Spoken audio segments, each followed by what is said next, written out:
Hi, optometrist Deepak.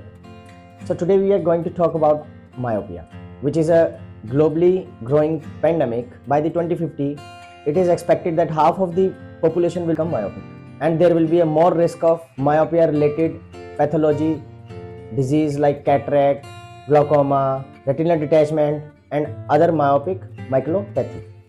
आइए इस basic model से जानते हैं कि हमारी आंख कैसे काम करती है। हमारी आंख का 70 to 75% जो विजन कंट्रीब्यूट करता है वो कॉर्निया करता है, और 25% जो विजन कंट्रीब्यूट करता है ऑप्टिक्स में वो करता है हमारा लेंस। दोनों ही ट्रांसपेरेंट मीडियम होते हैं। First, rays coming from infinity और a near object pass through the cornea, then through the lens, then fall on the retina here at the macula. Okay, so what happens in myopia, either your cornea is too curved or your eye little increase in the axial length of the eyeball। कहने का मतलब ये है कि या तो आपका cornea इसमें ज्यादा स्टीप है या फिर आपकी आंख का साइज ऐसे में साइज इसका बढ़ रहा है। ये दो मेन कारण होते हैं।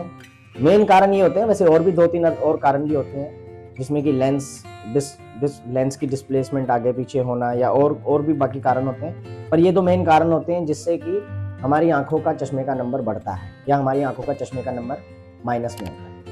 अब बात करते हैं कि मायोपिया को डायग्नोज कैसे किया जाता है। फर्स्ट प्रायर थिंग में क्या है कि comprehensive eye examination we must recommended at least once in a year, mandatory है, क्योंकि आज हमारा किसी का भी देख लो आप, बच्चों से लेके बड़ों का, मिड एजर का, सारा ज़्यादातर उनका जो काम हो गया वो नज़दीक का काम हो गया, उनके लाइफस्टाइल का।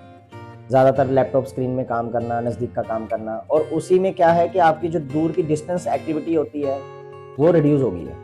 अब लोगों का सवाल ये रहता है कि मायोपिया या माइनस का नंबर क्यों आता है या हमारे बच्चे को कैसे हो गया।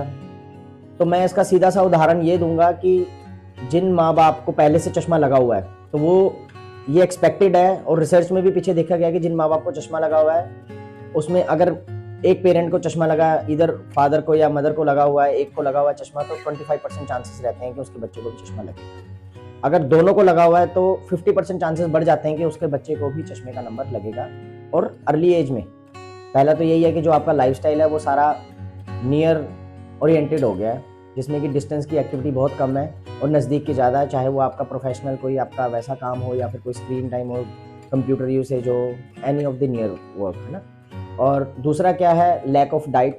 हमारी मतलब ओवरऑल अगर हम अपनी डाइट को देखें, जो हमारे इंडियन उसमें फूड होते हैं, तो उसमें मतलब बैलेंस डाइट की बहुत कमी रहती है, या तो बहुत ज़्यादा हो जाता है या बहुत ही कम रहता है। तीसरा है कि लैक ऑफ एक्सरसाइज, स्ट्रेस, तो ये सारे कारण होते हैं।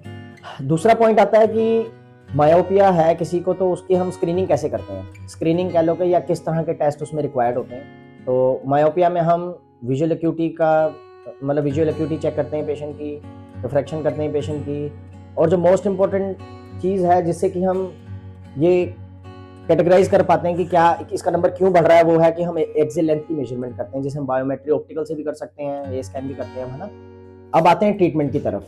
तो ट्रीटमेंट में सबसे ज़्यादा जो इफेक्टिव हमारे पास ऑप्शन अवेलेबल रहती है वो रहती है स्पेक्टिकल।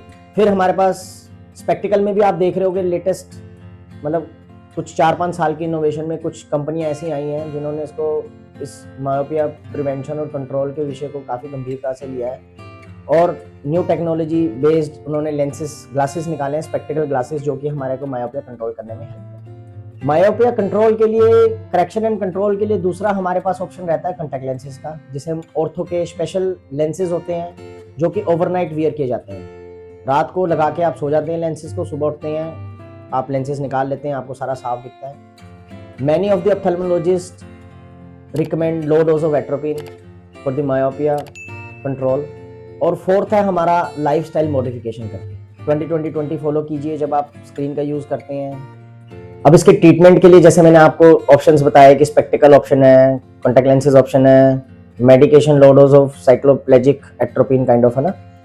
इसके साथ साथ लाइफ स्टाइल मॉडिफिकेशन में हम क्या कर सकते हैं, जैसे कि मिनिमम हम बोलते हैं कि जो हमारे बच्चे हैं हम उनको गाइड करें कि 1 से 2 घंटे उनकी एक्टिविटी होनी चाहिए, outdoor activity, including throughout the day, from morning to evening. जैसे कि स्कूल में भी मेरे ख्याल 1-1 घंटा तो उनका होता ही है, प्ले वे काइंड, है ना। और उसी तरह से कुछ एक्टिविटीज थोड़ी शाम को भी होनी चाहिए, उनकी बैलेंस रखना उनका सिस्टम सारा, उनका रीडिंग, उनका स्टडी शेड्यूल जो है, उनका आउटडोर एक्टिविटी है, सारा मिक्सअप होना चाहिए। ऐसा नहीं कि अगर कर रहे हैं तो 2-3 घंटे बाहर ही खेल रहे हैं, उसके बाद पढ़ रहे हैं तो 4-5 घंटे पढ़ ही रहे हैं। तो उसको आप प्रॉपरली डिस्ट्रीब्यूट करो।